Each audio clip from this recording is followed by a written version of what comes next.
한데요. 네. 자, 그런데 이 허리 디스크 추간판이 파열됐는데 이 디스크가 파열됐다는 진단을 받았는데도 수술 없이 한의학으로 치료가 됐다는 사례도 있다고 들었어요. 그렇습니다. 이건 또 어떤 사례인가요? 이 여성은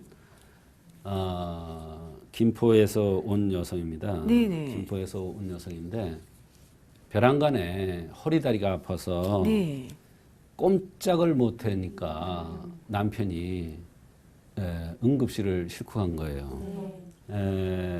선생님이 수술하지 않고 한 방으로 치료할 수 있다고 그러면 네. 당장 오겠다는 겁니다. 당장 그래서 응급수술이라 결정을 해야 되니까. 네, 그래서 예.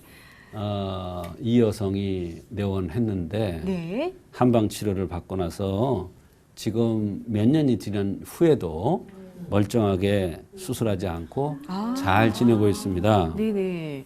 이분이 처음 내원했을 때는 119에 실려왔고 들것에 들려서 온 상태였습니다. 네네. 그랬는데 응급처치로 한의학에서는 대돈혈과 태충혈이라는 침자리를 씁니다. 이 대돈혈과 태충혈의 침치료를 하고 또 반대편에다가 대돈혈과 네. 관원혈이라는 곳에 뜸을 떴습니다. 그랬더니 조금 통증이 가라앉는 듯 하다고 했습니다. 이렇게 해서 치료한 결과 네네.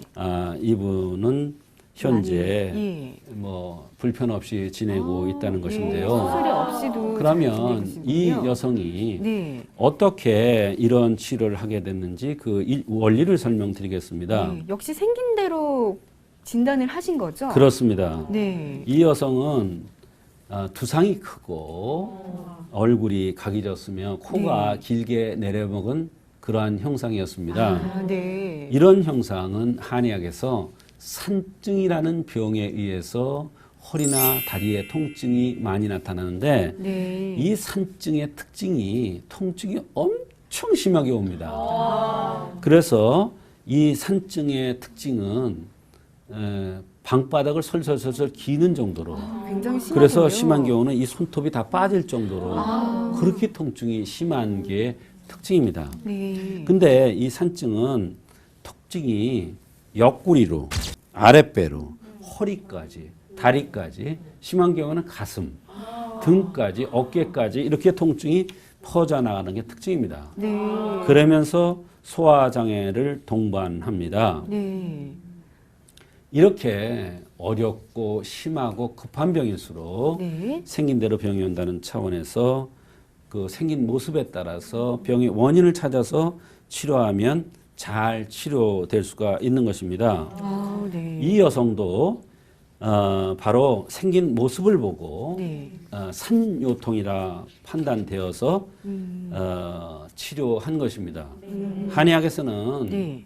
이 산요통이 되는 그러한 병명을 쓰지만 네. 현대의학에서는 디스크 파열로 본 거죠. 예. 그래서 이 디스크 파열이 그러면 한의학에서 어떻게 치료될 수가 있느냐? 네.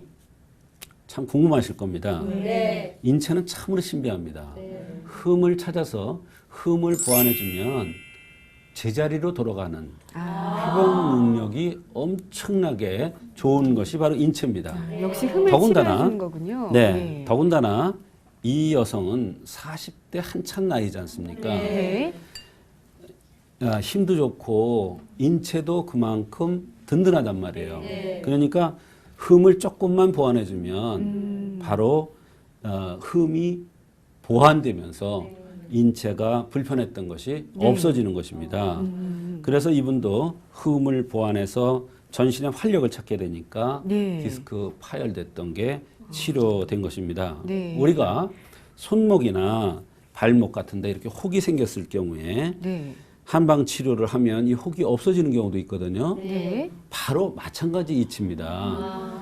내부에 있는 허리 디스크가 파열도 그 흠을 보완해주면 네. 치료될 수가 있는 것입니다.